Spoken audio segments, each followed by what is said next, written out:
और बच्चों आज हम पढ़ेंगे कक्षा 9वीं की विज्ञान और उसमें हम पढ़ेंगे अध्याय 3। अध्याय 3 हमारा कौन सा है? परमाणु एवं अणु। इसके कुछ टॉपिक को आप पिछले वीडियो में पढ़ चुके हैं। आइए एक बार थोड़ा सा अगला टॉपिक पढ़ने के पहले थोड़ा सा उन्हें दोहरा लेते हैं। सबसे पहले हमने बात की परमाणुओं के बारे में। तो परमाणु क्या होते हैं? पदार्थ का वह सूक्ष्मतम कण जिसे और अधिक भागों में विभाजित नहीं किया जा सकता है, ये कहलाता है परमाणु। इसे इंग्लिश में एटम भी कहते हैं।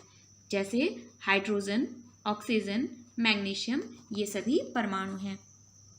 दूसरी चीज़ हमने पढ़ी अणुओं के बारे में। अणु क्या होते हैं? दो या दो से अधिक परमाणुओं का समूह जो आपस में रासायनिक बंधों के द्वारा जुड़े होते हैं, अणु कहलाते हैं। ठीक है, जैसे यहाँ पर हम पानी के एक अणु की बात करें तो इसमें दो हाइड्रोजन के परमाणु एक ऑक्सीजन के परमाणु के साथ रासायनिक बंधों के द्वारा जुड़े हुए होते हैं और पानी के एक अणु का निर्माण करते हैं। ठीक है, तो ये हुआ अणु के बारे में, जिसे हम मॉलिक्यूल भी कहते हैं। फिर इसके बाद हमने पढ़ा आयनों के बारे में। आयन क्या होते हैं? मुख्य रूप से ये आवेशित कण होते हैं जिन पर धन अथवा ऋणावेश होते हैं। जो ऋणावेशित कण होते हैं उन्हें ऋणायन या एनायन कहते हैं, जबकि जो धनावेशित कण होते हैं उन्हें कैटायन या धनायन कहते हैं। ठीक है, और इन्हीं के माध्यम से हम आगे संयोजकता भी पढ़ते हैं। इन सभी का प्रयोग हम करते हैं रासायनिक सूत्रों को लिखने में। तो आज हम पढ़ेंगे रासायनिक सूत्र क्या होते हैं और इन्हें हम कैसे लिखते हैं, ये सीखेंगे।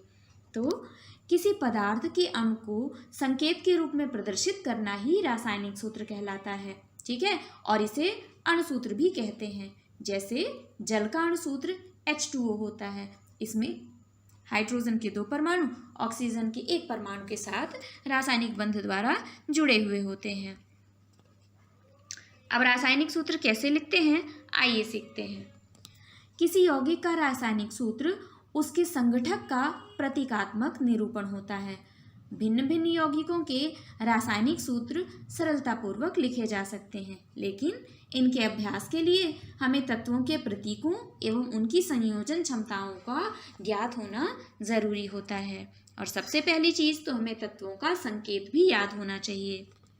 यदि हम बात संयोजकता की करें तो किसी तत्व की संयोजन शक्ति या क्षमता उस तत्व की संयोजकता कहलाती है। किसी एक तत्व के परमाणु दूसरे तत्व के परमाणुओं के साथ किस प्रकार से संयुक्त होकर के एक रासायनिक यौगिक का निर्माण करते हैं, इसको ज्ञात करने के लिए हम संयोजकता का उपयोग करते हैं। किसी तत्व के परमाणु की संयोजकता को उसके हाथ अथवा भुजा के रूप में हम विचार कर सकते हैं, कल्पना कर सकते हैं। कैसे, आइए समझने का प्रयास करते हैं। यहाँ पर कुछ एक जीव बना हुआ है। बच्चों, क्या आप इसे पहचानते हैं? बिल्कुल सही, ये है ऑक्टोपस और ये समुद्र में पाया जाता है। और बच्चों, आपको पता है इसकी 8 भुजाएं होती हैं। जैसे यदि हम अपनी यानी मनुष्य की बात करें तो हमारी कितनी भुजाएं होती हैं? 2 भुजाएं होती हैं। उसी तरह इस ऑक्टोपस के पास 8 भुजाएं होती हैं। ठीक है, तो इन 8 भुजाओं के द्वारा यदि इसको पकड़ना हो, इंसान को पकड़ना हो, किसी आदमी को पकड़ना हो, तो वो कितने आदमियों को पकड़ सकता है अपनी भुजाओं का उपयोग करके? सोचो और विचार करो। मानव की 2 भुजाएं और ऑक्टोपस की 8 भुजाएं होती हैं।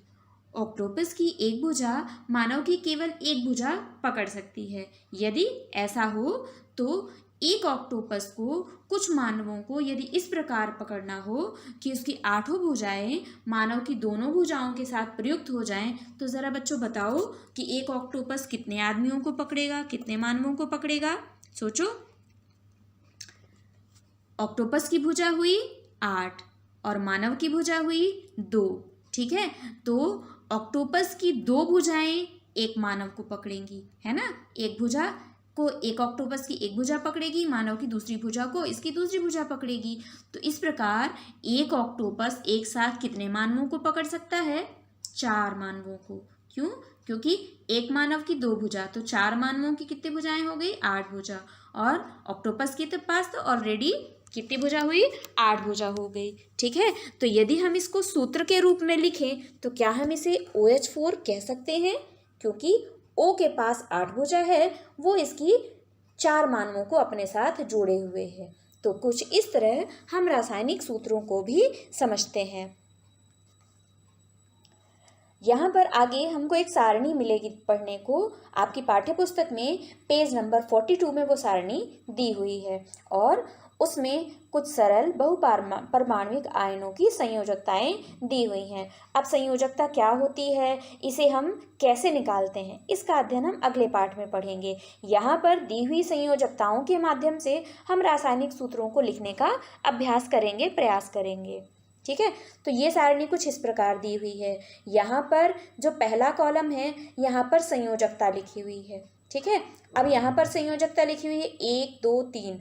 अब ये धनात्मक और ऋणात्मक दोनों हो सकती है। अब संयोजकता के बारे में डिटेल में हमें अगले पाठ में पढ़ना है, यहाँ केवल हम इस सारणी की बात कर रहे हैं। ठीक है, दूसरे कॉलम में बना हुआ है आयनों का नाम और तीसरे में लिखा हुआ है उनका संकेत। ठीक है, तो जैसे यदि हम सोडियम की बात करें तो सोडियम का संकेत Na। ठीक है, और उसकी संयोजकता 1 होती है, 1 प्लस होती है तो उसके ऊपर 1 धन चार्ज लग जाता है। ठीक है, तो ये सोडियम आयन का संकेत होगा। यदि हम पोटेशियम आयन की बात करें तो पोटेशियम का संकेत होता है K और इसकी संयोजकता है 1+ यानी 1 धन आयन होती है। ठीक है, तो इसका अब पोटेशियम आयन का संकेत क्या हो जाएगा? K+। ठीक है, तो तत्वों के साथ जब उनकी संयोजकता जुड़ जाती है तब वो आयन में बदल जाते हैं। ठीक है, तो सिल्वर की संयोजकता इसी तरह क्या हो जाएगी? Ag+, सिल्वर का संकेत होता है Ag। इसी तरह कॉपर का संकेत होता है Cu, संयोजकता होती है 1+, तो इसका संकेत हो जाएगा कॉपर आयन का Cu+। ठीक है, तो यहाँ पर जो पहले नंबर पर था इन सभी की संयोजकताएं 1 थी। फिर बात करते हैं दूसरे नंबर पर, इन सभी की संयोजकताएं 2 हैं। तो जब संयोजकता 2 होगी तो आयन के ऊपर 2 चार्ज लग जाएंगे, चाहे वो प्लस हो अथवा माइनस। यदि हम मैग्नीशियम की बात करें तो इसकी संयोजकता होती है +2, तो इसके ऊपर चार्ज क्या हो जाएगा? Mg2+। इसको हम ++ भी लिख सकते हैं या 2+ लिख सकते हैं। इसी तरह कैल्शियम है, जिंक है, आयरन है, कॉपर है, इन सभी की संयोजकताएं 2 होती हैं तो उनके हिसाब से इन पर आयन लग जाएंगे, चार्ज लग जाएंगे। तीसरे नंबर पर दिया हुआ है एल्युमिनियम, आयरन, इन सभी की भी संयोजकताएं प्लस होती हैं। ठीक है, +3 होती हैं तो इनके ऊपर 3+ चार्ज लग जाते हैं। अब यहाँ पर कुछ अधात्विक तत्व भी लिखे हुए हैं, जैसे हाइड्रोजन जब +1 संयोजकता प्रदर्शित करता है तो वो हाइड्रोजन होता है, और यहाँ पर हाइड्राइड के रूप में है तो ये H होगा। यदि हम क्लोराइड की बात करें तो केवल Cl है, ब्रोमाइड की बात करें तो Br है। ठीक है, तो कुछ अधात्विक तत्वों के संकेत भी यहाँ पर लिखे हुए हैं। आयोडाइड है, ऑक्साइड है, सल्फाइड है, नाइट्राइड है। इसके अलावा कुछ बहुपरमाणविक आयन भी होते हैं, जैसे ammonium NH4+, hydroxide OH, nitrate NO3, hydrogen carbonate HCO3, carbonate CO3, sulphide SO2, sulphate SO4, phosphate PO4।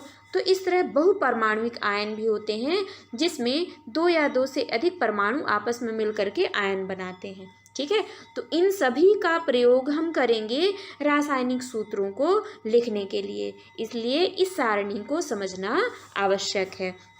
ठीक है, तो आइए अब हम सीखते हैं कि रासायनिक सूत्र कैसे लिखा जाता है। तो रासायनिक सूत्रों को लिखने के कुछ नियम होते हैं। ठीक है, आइए उन नियमों को पढ़ते हैं। आयन की संयोजकता अथवा आवेश संतुलित होना चाहिए। ठीक है, पहला नियम ये कहता है। दूसरा नियम कहता है कि जब एक यौगिक किसी धातु अथवा धातु एवं अधातु के संयोग से निर्मित होता है तो वहाँ पर धातु का नाम पहले और अधातु का नाम बाद में लिखते हैं। तो धातु का नाम अथवा प्रतीक पहले लिखेंगे रासायनिक सूत्र बनाते समय। जैसे उदाहरण के लिए यहाँ पर कुछ पदार्थ, कुछ तत्व दिए हुए हैं, कुछ यौगिक दिए हुए हैं, जैसे calcium oxide, sodium chloride, iron sulphide, copper sulphide, इन सभी में कैल्शियम, सोडियम, आयरन, कॉपर, ये सभी क्या है, धातुएं हैं, इसलिए इनको पहले लिखा जाता है। इनके प्रतीकों को हम पहले लिखते हैं और बाईं ओर लिखते हैं, जबकि ऑक्सीजन, क्लोरीन, सल्फर और ये सभी क्या हैं, अधातुएं हैं, और इन अधातुओं को हम बाद में दाईं तरफ लिखते हैं। तो रासायनिक सूत्र लिखने का ये एक नियम है। फिर क्या होगा, यदि बहुपरमाणुविक आयनों द्वारा निर्मित यौगिकों में आयनों की संख्या दर्शाने के लिए हम आयन को कोष्ठक में लिखकर आयनों की संख्या कोष्ठक के बाहर लिख देते हैं। यदि हम उदाहरण के रूप में समझें MgOH का होल ट्वाइस, ठीक है, यहाँ पर OH क्या है, बहुपरमाणुविक आयन, यानी ऑक्सीजन और हाइड्रोजन दोनों मिलकर के आयन बना रहे हैं, तो इनमें जो आयनों का की संख्या होगी, चार्ज होगी, वो उनके कोष्ठक के बाहर लिखते हैं। अब यदि बहुपरमाणुविक आयनों की संख्या 1 हो तो कोष्ठक की आवश्यकता नहीं होती है, जैसे NaOH, Na सिंगल है, OH सिंगल है, ठीक है, दोनों सिंगल हैं, तो यहाँ पर कोष्ठक की आवश्यकता नहीं होती है। दो भिन्न भिन्न तत्वों से निर्मित सरलतम यौगिकों को द्विअंगी यौगिक कहते हैं। सारणी में हमने देखा 3.6 में कुछ आयनों की संयोजकताएं भी दी गई हैं। आप इनका प्रयोग कर सकते हैं आगे सूत्रों को लिखने के लिए। आणविक यौगिकों के रासायनिक सूत्र लिखते समय हम पहले संगठक तत्वों के प्रतीक लिख करके फिर उनकी संयोजकताएं लिखते हैं। इसके पश्चात संयोजित परमाणुओं की संयोजकताओं को क्रॉस करके और अणुसूत्र लिखते हैं। आइए कुछ उदाहरण से इन्हें समझने का प्रयास करते हैं। जैसे पहला उदाहरण हमने लिया है हाइड्रोजन क्लोराइड का। अब इसका सूत्र कैसे बनाएंगे, यहाँ पर सबसे पहला काम हमें क्या करना है, पहली लाइन पर तत्वों के प्रतीक लिखने हैं, ठीक है, और उसके नीचे की लाइन पे हमें संयोजकता लिखनी है, ठीक। तो यहाँ पर हाइड्रोजन का प्रतीक हुआ H, क्लोराइड यानी क्लोरीन का प्रतीक हुआ Cl, और यहाँ पर हम दोनों की अब नीचे संयोजकताएं लिख देते हैं। हाइड्रोजन की संयोजकता +1 और क्लोरीन की संयोजकता -1, ठीक है, और संयोजकता लिख देने के बाद अब दोनों का हमें करना है क्रिस क्रॉस जोड़ा बना देना है, यानी H के साथ ये 1 जुड़ जाएगा, Cl के साथ ये 1 जुड़ जाएगा। चूँकि दोनों में 1 1 ही है तो रासायनिक सूत्र जो होगा वो अब क्या हो जाएगा, HCl, ठीक है। तो HCl किसका बना, हाइड्रोजन क्लोराइड का। जिसकी संयोजकता धनात्मक होगी वो तत्व पहले लिखा जाएगा, ऋणात्मक संयोजकता वाले तत्व जो होंगे वो बाद में लिखे जाएंगे।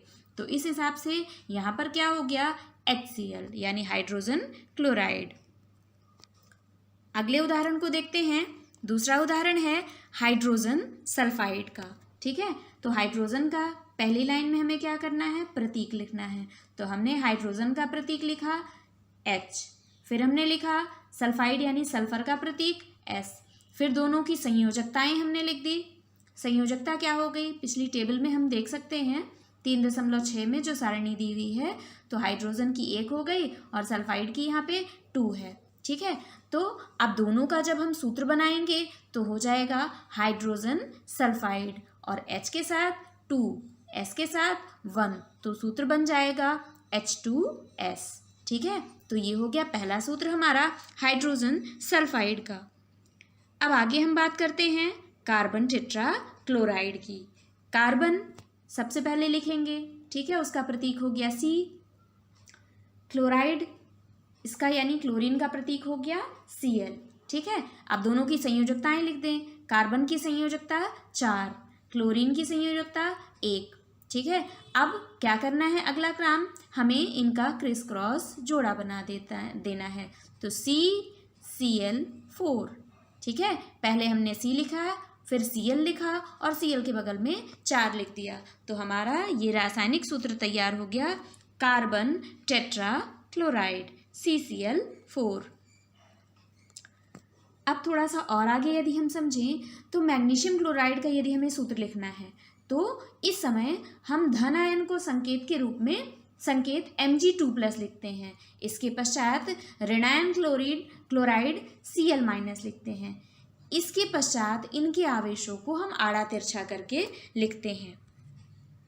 यदि हम बात करें मैग्नीशियम क्लोराइड की तो ये हो गया मैग्नीशियम, ये हो गया क्लोरीन, और अब यहाँ पर हम इनको आयनों के रूप में लिख रहे हैं आवेश के फॉर्म में।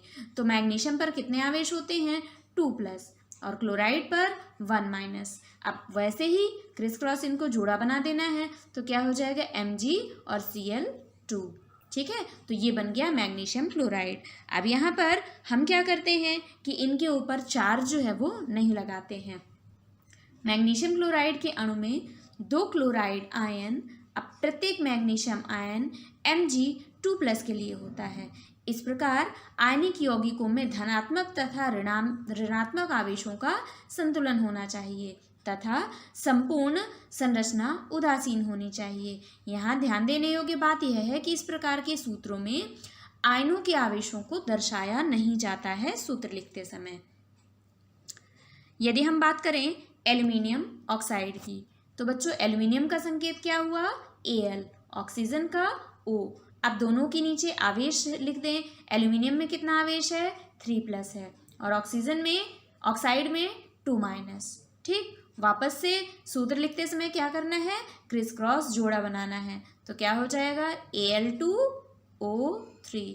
ठीक है, तो बन गया क्या एल्युमिनियम ऑक्साइड। क्या हो जाएगा, यदि हमें आवेश पता हो जाए तो हम आराम से इसको बना सकते हैं। क्या हो जाएगा Al2O3। सूत्र हो गया एल्युमिनियम ऑक्साइड। इसी तरह यदि हम बात करें कैल्शियम ऑक्साइड की तो कैल्शियम का प्रतीक है Ca, ऑक्सीजन का O, और दोनों पर आवेश कितने हो गए कैल्शियम 2+ हो जाएगा और ऑक्साइड में 2-। यहाँ पर दोनों तत्वों की संयोजकताएं समान हैं, तो यदि हम इनका सूत्र लिखें तो कैसा बनेगा Ca2O2। ठीक है, बनना तो ऐसा चाहिए, लेकिन इसको हम सरल रूप में ये दोनों की संयोजकताएं चूंकि समान है तो हम इनको लिख देते हैं CaO। अब बात करते हैं बहुपरमाणुक आयनों वाले यौगिकों की। ठीक है, जैसा कि हमने जो सारणी पढ़ी थी 3.6 तो उसमें जो बहुपरमाणुक आयन थे वो पढ़े हुए थे। तो जब उनसे जुड़े हुए तत्व जुड़े होते हैं तो उनका सूत्र कैसे लिखते हैं, आइए उनको भी समझते हैं। तो सबसे पहले हम बात कर लेते हैं सोडियम नाइट्रेट की। तो बच्चों सोडियम का संकेत क्या होता है Na। यहाँ पर बच्चों किसी भी तत्व का रासायनिक सूत्र लिखने के पहले उनका संकेत याद होना बहुत ज़रूरी है। सामान्य रूप से हमको सुनने में क्या लगता है सोडियम S से आता है तो इसका संकेत S होगा, जबकि S किसका होता है सल्फर का होता है। सोडियम का संकेत Na होता है। तो रासायनिक सूत्र सीखने के पहले आपको तत्वों के संकेत भी याद होना ज़रूरी है। अब बात करते हैं सूत्र कैसे लिखें। तो सोडियम का संकेत हो गया Na। ठीक है, और जबकि नाइट्रेट का संकेत कितना हो गया NO3। ठीक है, अब दोनों के आवेश लिख देते हैं। सोडियम आयन यानी Na पर 1 चार्ज होता है +1 और NO3 पर क्या चार्ज होता है 1 ऋणायन। तो बच्चों क्या सूत्र बनेगा इसका NaNO3। ठीक है, तो सोडियम नाइट्रेट का सूत्र बनेगा NaNO3।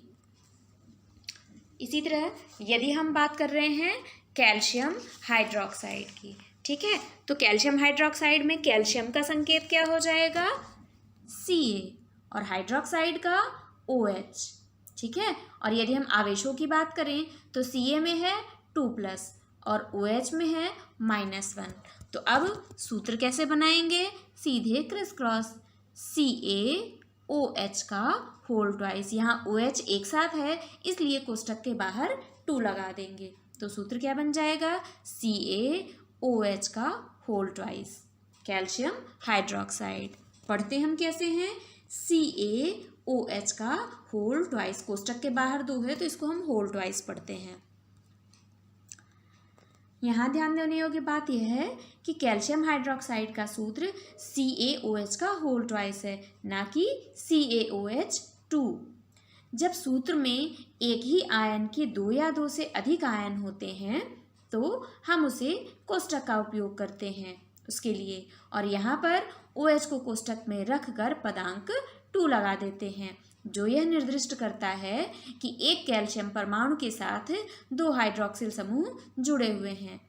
दूसरे शब्दों में हम कह सकते हैं कि कैल्शियम हाइड्रोक्साइड में ऑक्सीजन एवं हाइड्रोजन प्रत्येक के 2-2 परमाणु जुड़े हुए हैं। अगला उदाहरण समझते हैं सोडियम कार्बोनेट के रूप में। तो बच्चों, सोडियम का संकेत आपको याद हो गया होगा Na, ठीक है, और कार्बोनेट का संकेत CO3, ठीक। और फिर हमने क्या करना है, इनके आवेश लिख देना है। याद नहीं हो तो सारणी का उपयोग कर लीजिए। सोडियम के संकेत में सोडियम आयन 1+ और कार्बोनेट में 2-। तो इस तरह हमारा सूत्र क्या बन जाएगा, फॉर्मूले में फिट करना है क्या, क्रिस क्रॉस Na2CO3, ठीक है। क्या बन गया, Na2CO3। तो ये बन गया सोडियम कार्बोनेट का सूत्र। अब पढ़ लेते हैं अमोनियम सल्फेट के बारे में। अब अमोनियम सल्फेट में यहाँ पर अमोनियम एक साथ है और सल्फेट एक साथ है, ठीक है। तो सबसे पहले अमोनियम का सूत्र NH4, सल्फेट का सूत्र SO4, और इन पर आवेश कितने होते हैं, NH4 में होता है 1+ और SO4 में होता है 2-, ठीक है। अब नियम के हिसाब से करना क्या है, क्रिस क्रॉस, यानी NH4 का होल ट्वाइस यहाँ पे लग जाएगा, ठीक है, क्योंकि NH4 का के साथ दोनों के साथ ये 2 जुड़ा हुआ है। तो NH4 लिख करके होल ट्वाइस लगा देंगे और फिर लिख देंगे SO4। तो कैल्शियम हाइड्रोक्साइड में OH के बाहर लगाते थे और यहाँ पर अमोनियम सल्फेट है तो अमोनियम के साथ यानी NH4 का होल ट्वाइस और SO4, ये हो गया अमोनियम सल्फेट का सूत्र। तो बच्चों, कुछ इस तरह हमने कुछ उदाहरणों के द्वारा सीखा कि कुछ सरल तत्वों के हम रासायनिक सूत्र कैसे लिख सकते हैं। बस हमको करना क्या है कि उन तत्वों का संकेत पता हो और उनकी संयोजकताएं पता हो, तो हम आराम से इनका जो सूत्र है वो बना सकते हैं। तो अब तक आपने क्या सीखा, उसके कुछ अभ्यास प्रश्न देखते हैं। अब बच्चों, आपको बनाना है, इनका सूत्र बनाना है, ठीक है। तो पहला है आपका सोडियम ऑक्साइड। तो सोडियम ऑक्साइड का सूत्र बनाने के लिए क्या करेंगे आप, सबसे पहले दोनों के संकेत लिखेंगे, ठीक है। तो अपनी कॉपी में लिखिए, संकेत पहले किसका आएगा, सोडियम का, फिर आएगा ऑक्सीजन का, तो Na और O, और फिर क्या करना है आपको, सारणी का प्रयोग करके नीचे दोनों की संयोजकताएं लिखनी है और फिर क्रिस क्रॉस के द्वारा जोड़ा बनाना है और सूत्र बना लेना है, ठीक है। तो ये अब आपको काम करना है। दूसरा है एल्युमिनियम क्लोराइड। एल्युमिनियम का संकेत हुआ Al, क्लोराइड का संकेत हुआ Cl। तो इसे भी आप बनाने का प्रयास करेंगे। सोडियम सल्फाइड है तो सोडियम का संकेत Na, सल्फाइड के लिए S, और दोनों की संयोजकताएं लिख करके और सूत्र बनाइए। फिर है मैग्नीशियम हाइड्रोक्साइड। यहाँ पर मैग्नीशियम के लिए Mg और हाइड्रोक्साइड के लिए OH, और नीचे दोनों की संयोजकताएं लिख करके सूत्र बनाइए और इसके बाद चेक करिए कि क्या यही सूत्र मिल रहा है। सोडियम ऑक्साइड का Na2O, एल्युमिनियम क्लोराइड का AlCl3, सोडियम सल्फाइड का Na2S और मैग्नीशियम ऑक्साइड का MgOH का होल ट्वाइस, ठीक है। तो बच्चों, आप सूत्रों को बनाने का प्रयास करिए, अभ्यास करिए और चेक करिए कि ऐसा बन पाता है या नहीं। अगला प्रश्न है, निम्नलिखित सूत्रों द्वारा प्रदर्शित यौगिकों के नाम लिखिए, ठीक। तो अब आप समझ गए होंगे कि एल्युमिनियम का ट्वाइस लगा हुआ है, ठीक है, और SO4 है, यानी Al क्या है, एल्युमिनियम है, SO4 क्या है, सल्फेट है। तो अब बताइए इसका सूत्र क्या होगा। दूसरा संकेत है CaCl2, Ca यानी कैल्शियम, Cl2 यानी क्लोराइड, ठीक है। फिर अगला है K2SO4, K यानी पोटेशियम और SO4 यानी सल्फेट, यहाँ पर SO4 एक साथ है। इसी तरह KNO3 में K यानी पोटेशियम, NO3 यानी नाइट्रेट। इसी तरह CaCO3, यहाँ पर Ca यानी कैल्शियम और CO3 यानी कि कार्बोनेट, ठीक है। तो बच्चों, इनका सूत्र भी लिखने का प्रयास करिए और चेक करिए कि ऐसा आंसर मिलता है कि नहीं। पहला है Al2SO4 का होल थ्राइस, यानी ये क्या हो गया, एल्यूमिनियम सल्फेट। दूसरा हो गया CaCl2 यानी कैल्शियम क्लोराइड। तीसरा हुआ K2SO4 यानी पोटेशियम सल्फेट। और KNO3, K यानी पोटेशियम, NO3 यानी नाइट्रेट, पोटेशियम नाइट्रेट। फिर है CaCO3, Ca यानी कैल्शियम, CO3 यानी कार्बोनेट, तो ये हो गया CaCO3। तो इस प्रकार आपने सीखा कि यदि कोई रासायनिक सूत्र लिखा हुआ है तो उसको हम पढ़ेंगे कैसे, या कोई तत्व या यौगिक का नाम लिखा हुआ है तो उसका रासायनिक सूत्र हम कैसे बनाएंगे। अगला प्रश्न है, रासायनिक सूत्र से क्या तात्पर्य है। तो किसी पदार्थ के अणु को संकेत रूप में प्रदर्शित करना ही रासायनिक सूत्र कहलाता है। रासायनिक सूत्र को हम अणुसूत्र भी कहते हैं, और इसका उदाहरण है H2O, यानी जल का अणुसूत्र या रासायनिक सूत्र क्या हो जाएगा, H2O। अगला एक और प्रश्न है कि निम्न में कितने परमाणु विद्यमान हैं। पहला है H2S अणु में, ठीक है। तो बच्चों H2S अणु में कितने परमाणु विद्यमान हुए, 3। कैसे, इसमें विद्यमान 2 परमाणु हाइड्रोजन के हैं H2, और एक जो है वो सल्फर का है। तो H2S में टोटल कितने परमाणु हुए, 3। इसी तरह PO4 में कितने होंगे, 5। कैसे, P का 1 और O का 4, यानी 1 परमाणु फॉस्फोरस और 4 परमाणु ऑक्सीजन के। तो इस प्रकार PO4 में कितने परमाणु हुए, 5।